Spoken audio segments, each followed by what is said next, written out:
శైలు అమ్మా నాన్నకు దిమ్మ తిరిగే షాక్ ఇచ్చిన మహాలక్ష్మి. అసలు ఇదంతా ఎలా జరిగిందనేది వీడియోని స్కిప్ చేయకుండా చివరి వరకు చూడండి. చక్రిని మహాలక్ష్మి భర్తగా అంగీకరించాలని మీరు కూడా కోరుకుంటే కామెంట్లో ఎస్ అని టైప్ చేయండి. పొదరిల్లు రేపటి ఎపిసోడ్స్లో ఏం జరగబోతుందో ముందుగా తెలుసుకోవాలి అనుకుంటే వీడియోని లైక్ చేసి ఛానల్ని సబ్స్క్రైబ్ చేసుకుని పక్కనే ఉన్న బెల్ సింబల్లో ఆల్ పై క్లిక్ చేయండి. శైలు ప్రేమ విషయం ఇంట్లో తెలిసిపోవడంతో తల్లి తండ్రి ఇద్దరు కూడా మందలిస్తారు. ఎంత మందలిస్తే మాత్రం శైలు కేశవ మీద పెంచుకున్న ప్రేమను ఎలా వదులుకుంటుంది? ఎదిరించి మరీ సమాధానం చెప్తుంది. చెప్పేసేసరికి ఇంకా తన తల్లి అయితే కొట్టబోయేసరికి తన తండ్రి ఆపి, అసలు ఎదిగిన ఆడపిల్లని చెప్పే పద్ధతి ఇది కాదు. అమ్మా శైలు, నేను చెప్పేది విను. ఇప్పటి వరకు జరిగిందేదో జరిగిపోయింది. నీ ఫ్యూచర్ బాగుండాలనే కదా నిన్ను చదివిస్తున్నాను. పగలు రాత్రి కష్టపడి నిన్ను ప్రయోజకురాల్ని చేయాలని ఎంతో కష్టపడుతున్నాను. పోయి మెకానిక్ను ప్రేమించడం ఏంటమ్మా? మెకానిక్ను ప్రేమిస్తే నువ్వేం సంతోషపడతావు? సాయంత్రం ఇంటికి వచ్చేసరికి ఆయిల్ వాసనతో ఉంటాడు. అలాంటి వాడితో నువ్వేం సుఖపడతావు అనగానే అతను కష్టపడి సంపాదించిన దాంట్లో పచ్చటి మెతుకులు పెట్టినా చాలు నాన్న నాకు అని చెప్పనేసరికి, చూసారా ఇది ఎలా మాట్లాడుతుందో అని చెప్పి మాట్లాడుతుండగానే కొడుకు వచ్చేసరికి సైలెంట్ అయిపోయి లోపలికి పంపించేస్తాడు కూతురునైతే. ఇంకా లోపలికి వెళ్ళింది కాస్త ఏదేమైనా సరే కేశవను వదులుకోకూడదు అని శైలు గట్టిగా ఫిక్స్ అయిపోతుంది. ఏం చేద్దాం అనుకుంటున్నారండి, ఏంటిదంతా అనగానే చెప్పవలసిన వాళ్ళకే చెప్తాను అని చెప్పి ఇంకా ఏం చేయాలో అర్థం కాక శైలు వాళ్ళ నాన్న బయటికి వెళ్ళిపోతాడు. ఇంకిక్కడ కేశవ బాధపడుతూ ఉంటాడు. ఇంకా మా చక్రి ఏంట్రా ఏమైందిరా అనగాని ఏమీ లేదులేరా అని చెప్పి బయటికి వెళ్ళిపోవడంతో వెనకాలే బయటికి మహాలక్ష్మి కూడా వీళ్ళిద్దరూ కొట్టుకోవడానికి వెళ్తున్నారా ఏంటి అనుకుంటూ, ఎక్కడికి వెళ్తున్నారు? మళ్ళీ గొడవ పడడానిక? మేము గొడవ పడమండి, కష్టాల్ని కూడా పంచుకుంటాము. మా తమ్ముడు ఎందుకంత బాధగా ఉన్నాడో తెలుసుకుంటాను అని చక్రి బయటికి వచ్చి కేశవతో మాట్లాడతాడు. ఏమైందిరా, ఏం జరిగిందిరా అనగానే, శైలు నేను ప్రేమించుకుంటున్నాం కదా, ఆ విషయం వాళ్ళ నాన్నకు తెలిసిపోయింది. వాళ్ళ నాన్న శైలుని ఇంటికి తీసుకువెళ్ళిపోయాడు అనేసరికి, పోనీలే నీకెలాగా ధైర్యం లేదు, తనైనా సరే ధైర్యంగా మాట్లాడిందనమాట. ఏం మాట్లాడమో ఏంటో, శైలుని ఏమైనా చేస్తానని భయమేస్తుందిరా అని చెప్పి కేశవ భయపడతాడు. నువ్వు భయపడవలసిన అవసరం లేదు. వాళ్ళ నాన్న ముందే తెలిసిపోయినా తన వెనకాల వెళ్ళిపోకుండా నీ కోసం అక్కడ ఉండి నీకు సర్ది చెప్పి మరీ తను ఇంటికి వెళ్ళింది అంటే తను ధైర్యస్తురాలే. నిన్ను ఎట్టి పరిస్థితుల్లో వదులుకోదు. ఆ అమ్మాయే నీ భార్య అని ఫిక్స్ అయిపో. ఒక్కసారి వాళ్ళ ఇంటికి వెళ్ళి చెప్పేసి వద్దామా అనగానే, వద్దు ఏం చెప్పొద్దు అని చెప్పి ఇంకా అనుకుంటూ ఉండగానే మరుసటి రోజు మళ్ళీ ఇద్దరు కూడా మాట్లాడుకోవడం వాళ్ళన్నీ చూస్తాడు. ఇంటికి వచ్చి రానా రభస చేస్తాడు. ఇందుకేనా నిన్న ఏదో మాట్లాడుకుంటూ అది ఏదో చేసినట్టుగా మందలించి నా దగ్గర నిజం దాచిపెట్టారు, వాడిని ఏం చేయాలో అదే చేస్తాను అని చెప్పి కోపంగా వెళ్ళి వాళ్ళ ఇంటికి వెళ్ళి వాళ్ళ ఇంటి దగ్గర కేశవ ఉండడు. వీళ్ళిద్దరూ కూడా ఇంటి దగ్గర ఉంటారు. ఎవరు? చక్రి అలాగే మాధవ నారాయణ ముగ్గురు ఇంటికాడ ఉండేసరికి వాళ్ళ ఫ్రెండ్స్ని ఒక ముగ్గురిని తీసుకుని శైలు వాళ్ళ అన్నయ్య వాళ్ళ ఇంటి మీద గొడవకు వెళ్తాడు. గొడవకి వెళ్ళేసరికి ఎవరు నువ్వు, నాకు తమ్ముడు ఏం చేశాడు అనగానే అదే అంటూ మాధవ్ అనడంతో శైలు నా చెల్లెలు అనేసరికి అప్పుడు అర్థమవుతుంది.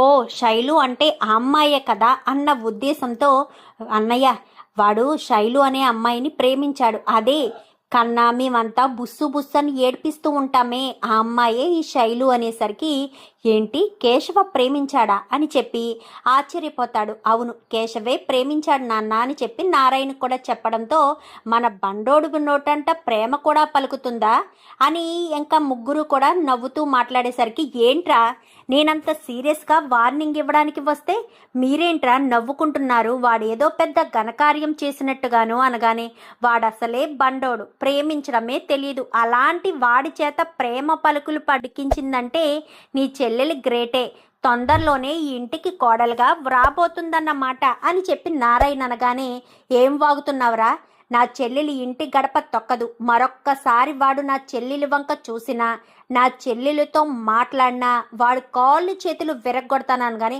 రే బచ్చా నువ్వెంతున్నావురా, వాడి కాళ్ళు చేతులు విరగొట్టడం కాదు నీ కాళ్ళు చేతులు విరగొట్టి నీ పాకెట్లో పెట్టి పంపిస్తాడు, అర్థమవుతుందా? వాడితో కొంచెం జాగ్రత్తగా ఉండు. వాడు అసలే మొండివాడు. ఎందుకు సైలెంట్గా ఉంటున్నాడో అర్థం చేసుకుని నోరు మూసుకుని ఊరుకుని వాళ్ళిద్దరినీ కలిపితే బాగుంటుంది. వాడెంత మంచివాడు ఎవరు ఉండరు. కష్టపడి పని చేసుకుంటాడు. కష్టపడి పని చేసుకుని నీ చెల్లెల్ని పోషిస్తాడురా. అంతకు మించిన కావాల్సిన వాడు ఎవడుంటాడు అని చెప్పనేసరికి మీరేమీ సర్టిఫికెట్ ఇవ్వనవసరం లేదు, వాడి పని వాడిని చూసుకోమనండి అంటూ మాట్లాడడంతో ఇంకా వాడి ఇంటికి వెళ్ళి వాడికి వార్నింగ్ ఇచ్చాను అని చెప్పి మాట్లాడేసరికి గబగబా శైలు లోపల నుంచి బయటికి వచ్చి వాడి చెంప పగలగొడుతుంది. మీరు ఏం చేసినా ఎన్ని చేసినా నేను వాడినే ప్రేమిస్తాను, వాడినే పెళ్లి చేసుకుంటాను. ఈ జన్మకి నాకు భర్త ఆ కేశవం మాత్రమే, అది గుర్తుపెట్టుకోండి. వీడు కానీ మీరు కానీ ఎంతమంది వార్నింగ్లు ఇచ్చినా నా మనసు మాత్రం మార్చుకోను అంటూ చెప్పేసేసరికి ఏమండి దీంతో మాట్లాడే ఉపయోగం లేదు, వాళ్ళ ఇంటికి వెళ్ళి వాళ్ళతోనే మాట్లాడి వాళ్ళకే చెప్దామండి అనేసరికి సరే అని ఇంకా భార్యాభర్తలు ఇద్దరూ బయలుదేరతారు.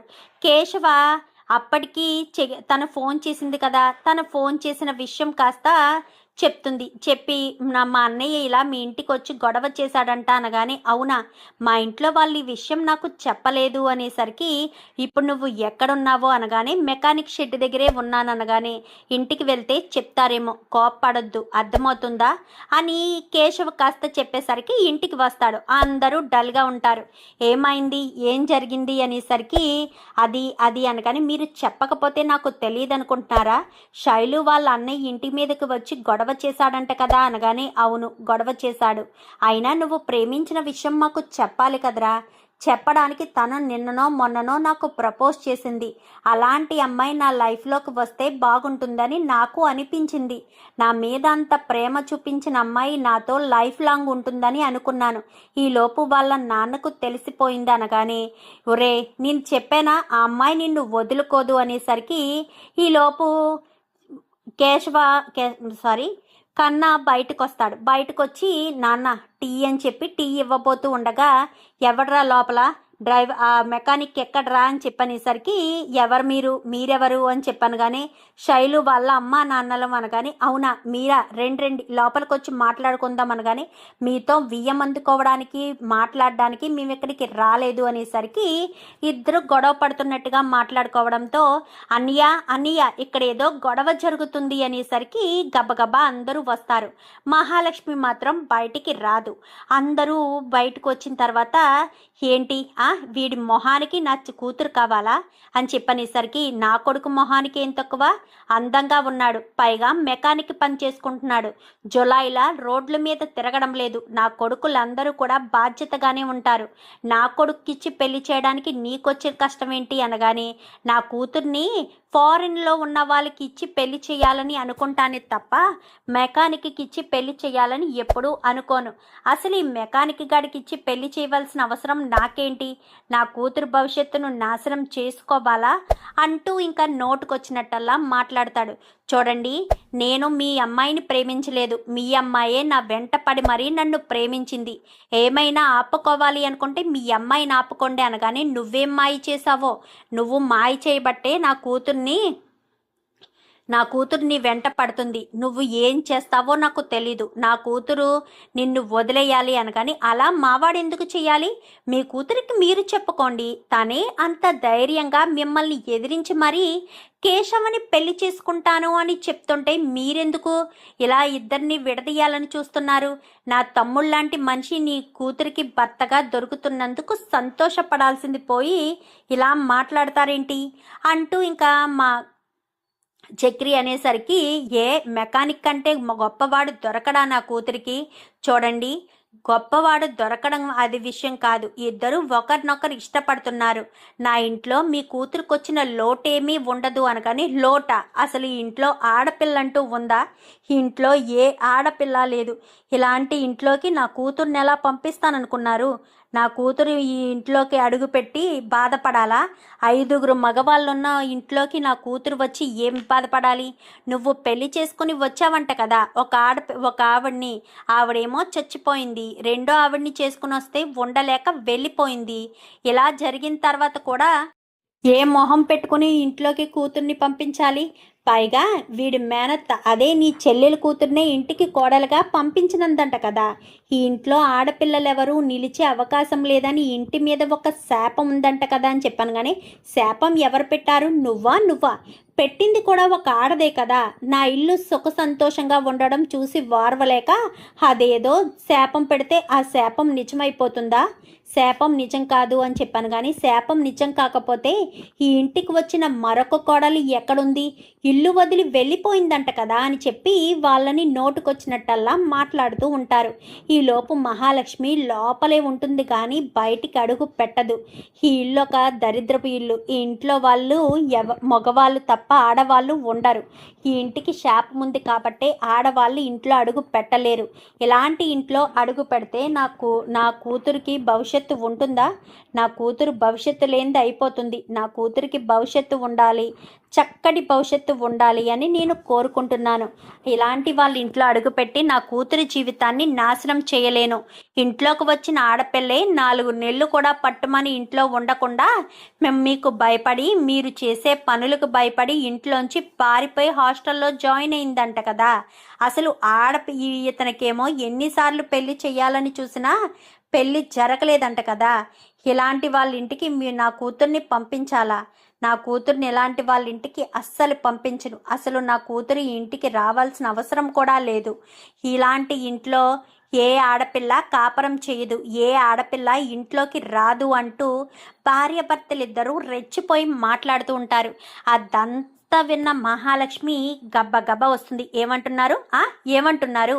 ఈ ఇంట్లో ఆడపిల్ల ఉండదు అని అంటున్నారా? ఏం మాట్లాడుతున్నారో మీకు అర్థమవుతుందా? నోటికి ఎంత మాట పడితే అంత మాట అనేస్తారా అని. కానీ ఎవరమ్మా నువ్వు అనేసరికి నేను ఈ ఇంటికి కోడల్ని, ఈ నారాయణ గారి కోడల్ని, చక్రి భార్యని. ఈ ఇంట్లో వాళ్ళు ఎవరు ఆడపిల్ల ఉండరు అని చెప్తున్నారు కదా. ఈ ఇంటి మీద శాపం ఉంది అని చెప్తున్నారు కదా. ఈ ఇంటికి ఎలాంటి శాపం లేదు. అలా శాపం ఉండుంటే ఈ 4 నెలలు నేను ఇక్కడ ఎందుకుంటాను? ఈ ఇల్లు నిజంగా పేరుకి బృందావనం లాంటిదే. ఇంత పెద్ద ఇల్లు, ఇంత చక్కటి మనుషులు, ఎలాంటి కల్మషం ఏమీ లేని ఇంత చక్కని మనుషుల మధ్య ఉంటున్నందుకు నేను చాలా చాలా సంతోషపడుతున్నాను. ఈ ఇంట్లో నేను కాపురం చేస్తున్నాను. చక్రి నా భర్తతో నేను సంతోషంగా ఉంటున్నాను. అలాంటిది ఇంటికి మీ కూతుర్ని పంపించడానికి మీకు ఎందుకంత బాధపడుతున్నారు? మీ కూతురు ఇంటికి రావడం వల్ల ఎలాంటి అనర్థం జరగదు, ఎలాంటి దోషం రాదు, ఎలాంటి పాపం మూట కట్టుకోదు. ఈ ఇంట్లో మీ కూతురు చక్కగా కాపురం చేసుకుంటుంది. నోటుకొచ్చినట్టల్లా మాట్లాడితే నేను అస్సలు ఊరుకోను. ఈ కుటుంబం మీద వేలెత్తి చూపించడానికి కూడా ఎవరికి అవకాశం లేదు. ఆవిడ ఏం మాట్లాడుతుంది? ఈ ఇంటి ఆడపడుచు ఇంటి మీద దుమ్మెత్తి పోసి ఇంటికి శాపం పెట్టింది అంటున్నారు కదా. అవును, మరి వాళ్ళ ఆస్తిని కరగబెట్టుకుని ఈ ఇంటి మీద కన్నేసింది. అందుకే ఇంట్లో కోడల్ని వస్తే ఈ ఇంటిని సొంతం చేసుకోవడానికి కుదరదు అన్న ఉద్దేశంతోనే ఆవిడ ఇంటి మీద శాపం పెట్టింది. కూతుర్ని ఎక్కడో ఇచ్చుకుంది. ఎందుకని? ఇక్కడే ఇస్తే మళ్ళీ తన పెట్టిన శాపం తనే దూరం చేసినట్టు అవుతుందని కూతురికి ఇష్టం లేని పెళ్లి చేసుకుంది. అది ఒక పెళ్ళేనా? మీరు మీ కూతురికి ఇష్టం లేని పెళ్లి చేస్తే మీ కూతురు సంతోషంగా ఉండదు. కాపురం చేసుకుంటుందో లేక ప్రాణాలు తీసుకుంటుందో మీ ఊహకే వదిలేస్తున్నాను. అయినా అమ్మాయి ప్రేమించినప్పుడు వెనక ముందు ఆలోచించే ప్రేమిస్తారు, వెధవలనైతే ప్రేమించరు. అమ్మ కేశవ చాలా మంచివాడు. చక్కగా మెకానిక్ షెడ్ పెట్టుకుని కష్టపడి పనిచేస్తాడు. ఎలాంటి చెడు వ్యసనాలు లేవు. పైగా ఆడపిల్లకు ఎంత విలువనివ్వాలంటే అంత విలువనిస్తాడు. ఇప్పటి వరకు తను నన్ను వదినాని పిలవలేదు, అండి అంటూ ఎంతో గౌరవంగా పిలుస్తాడు. నా ముందు తల ఎత్తి కూడా ఎప్పుడూ మాట్లాడింది లేదు. అంత చక్కటి అబ్బాయి. అర్థమవుతుందా? అలాంటి వాడు మీకు అల్లుడుగా దొరకడం అదృష్టం. శైలు చాలా మంచి అమ్మాయి. తనే ఈ అబ్బాయి వెంట పడి మరీ ప్రేమించింది. మంచివాడు కాకపోతే తనకి అపాయం కలగబెట్టేవాడైతే ఆ అమ్మాయి ఎందుకు ప్రేమిస్తుంది? తనతో పాటు ఎందుకు తిరుగుతుంది? ఏ మాత్రం తప్పుగా బిహేవ్ చేసిన అమ్మాయే జాగ్రత్తగా ఉంటుంది కదా. తన హద్దేంటో తనకు తెలుసు. తల్లిదండ్రులు చూపించిన ప్రేమ కంటే ఒక మగాణ్ణి నమ్మి ప్రేమిస్తే ఆ ప్రేమ చాలా గొప్పది. ఆ అమ్మాయికి ఎంత నమ్మకం లేకపోతే తను ప్రేమిస్తుంది ఎప్పటికైనా అర్థం చేసుకోండి. ఈ ఇంటి మీద శాపాలు అది ఇది అంటే మాత్రం ఊరుకోను. నా మెడలో తాళి కూడా ఉంది, నేనేమి అబద్ధం కూడా చెప్పడం లేదు. ఇదిగో చక్రి నా మెడలో కట్టిన తాళి అంటూ తాళిని కూడా చూపించి గట్టిగా మాట్లాడేసరికి ఒక్కసారిగా షాక్ అయిపోతారు. చూడండి, నిజంగా నా ఇంటికి ఏ శాపము లేదు. నా చెల్లెలు నా ఇల్లు సుఖంగా ఉండడం ఓర్చుకోలేక అలా పెళ్ళిళ్ళు కాకూడదని శాపం పెట్టింది. అలా అనుకుంటే నా కోడలు వచ్చి 4 నెలలు అయింది. ఈ ఇంట్లో వాళ్ళతో కలిసిపోయింది. ఎంతో చక్కగా అందరూ సంతోషంగా ఉంటారు. ఈ కుటుంబంలోకి మీ కూతుర్ని కూడా పంపించండి. ఈ ఇంటి ఆడపిల్ల ఉంది. ఒక ఆడపిల్ల ఉన్న ఈ ఇంటికి మరొక ఆడపిల్లని పంపించలేరా? మేము మా ఇంటి కోడల్లా కాదు, కూతుర్లా చూసుకుంటాము. ఏ లోటు లేకుండా. ఏ ఒక్క మాట కూడా ఎవ్వరూ అనరు. నిజంగా మీ అమ్మాయి సుఖపడుతుందండి, అర్థం చేసుకోండి అనేసరికి క్షమించమ్మా, బయట వాళ్ళు ఎన్నో మాటలు అన్నారు. ఈ కుటుంబం గురించి ఎంక్వైరీ చేస్తే నోటుకొచ్చినట్టల్లా వాగారు. అందుకే మేము అలా మాట్లాడాల్సి వచ్చింది. కానీ నువ్వు ఇంట్లో ఉంటూ చాలా సంతోషంగా ఇంట్లో కాపురం చేసుకుంటున్నావు అని తెలిసాక నా కూతుర్ని ఇంటికి ఎందుకు పంపించను? సారీ బాబు, నా కూతుర్ని నీకు ఇచ్చి పెళ్లి చేస్తాను. మంచి రోజు చూసుకుని కబురు పంపిస్తాను. మీరంతా పెళ్లి చూపులకి రండి. సాంప్రదాయబద్ధంగానే ఈ పెళ్లి జరగాలి అని చెప్పి ఇంకా శైలు వాళ్ళ నాన్న చెప్తాడు. చాలా థ్యాంక్స్ అండి, రండి లోపలికి అనగాని, లేదు బాబు, ఆ రోజు వస్తాము ఖచ్చితంగా. ఆ రోజు వచ్చే రోజు తొందరలోనే ఉంది, అప్పుడు ఖచ్చితంగా వస్తాము అని చెప్పి వాళ్ళు కాస్త వెళ్ళిపోతారు. అమ్మ మహాలక్ష్మి అని చెప్పనేసరికి, మరి ఏంటి పెద్ది, మీ కుటుంబం మీద వేలెత్తి చూపిస్తూ ఉంటే చూస్తూ ఊరుకోవాలా? అందుకే నేను వాళ్ళతో అంత గట్టిగా మాట్లాడాల్సిన పరిస్థితి వచ్చింది అనేసరికి, సరేనమ్మా లోపలికి వెళ్ళనేసరికి ఇంకా చక్రి తెగ మెలికలు తిరిగిపోతూ ఉంటాడు. చూసావన్నయ్య, మహాలక్ష్మికి నేనంటే ఇష్టం ఉంది కాబట్టి అందరిలోనూ తను నా భార్య అని చెప్తుంది. ఇదే మాట శాశ్వతంగా ఉండిపోయేలా చేసుకుంటాను. ఈరోజు మన కుటుంబ గౌరవాన్ని కాపాడటానికి చెప్పిన ఈ మాట రేపన్న రోజున నా మీద ప్రేమతో చెప్తుంది. చెప్పించుకుంటానన్నయ్య, ఖచ్చితంగా చెప్పించుకుంటాను అని చెప్పి ఇంకా చక్రి కాస్త అనేసరికి, ఏమో మహాలక్ష్మి మనసు నొప్పించకుండా నువ్వు ఏం చేసినా నాకు పర్వాలేదురా. మహాలక్ష్మి మనసును మాత్రం నొప్పించొద్దు. తను బాధపడుతుంది. తను బాధపడితే మనకంత మంచిది కాదు. మన ఇంటి ఆడపిల్లలా మనం చూసుకుంటున్నాం కాబట్టి మహాలక్ష్మి ఎప్పటికీ నవ్వుతూనే ఉండాలి. అదే నేను కోరుకుంటాను అని చెప్పి ఇంకా మాధవ వాళ్ళు లోపలికి వెళ్ళిపోతారు. మహాలక్ష్మియా మజాక, నిజంగా నువ్వు సూపర్ మహాలక్ష్మి. నా భార్యగా ఉండిపో మహాలక్ష్మి, నిన్ను నెత్తిని పెట్టుకుని చూసుకుంటాను. నాకు నువ్వంటే చాలా ఇష్టం మహాలక్ష్మి అంటూ ఇంకా గాల్లో మాట్లాడుతూ ఉంటాడు. ఏంటి వాటర్ బాటిల్ అని చెప్పాను కానీ, ఏంటి నాన్న అనగానే, నా కోడలు నిజంగా సూపర్ రా. నువ్వు పుట్టి పెరిగాక చేసిన మంచి పని ఏదైనా ఉంది అంటే అది కేవలం మహాలక్ష్మి మెడలో తాళి కట్టి ఇంటికి తీసుకురావడమే. తీసుకొచ్చాను, ఏం లాభం? తను నాకు విడాకులు ఇవ్వాలనుకుంటుందే అనగానే, అంత ఈజీగా విడాకులు రావురా. నువ్వు అంటుంటావు కదా మా ఇద్దరికి రాసి పెట్టుంది అని. ఖచ్చితంగా మీ ఇద్దరికి రాసి పెట్టుందిరా. అందుకే మీ ఇద్దరికి పెళ్ళి జరిగింది అని చెప్పి మా నారాయణ అంటాడు. ఏమో నాన్న అని చెప్పాను కానీ సరే అని ఇంకా వీళ్ళు ఎలా ఉంటే ఇంటికి వెళ్ళిన తర్వాత శైలు అమ్మ నాన్న శైలు అని పిలుస్తారు. బయటికి వచ్చేసరికి అమ్మ శైలు అని చెప్పి ఇంకా తన తండ్రి తల మీద నిమురుతాడు.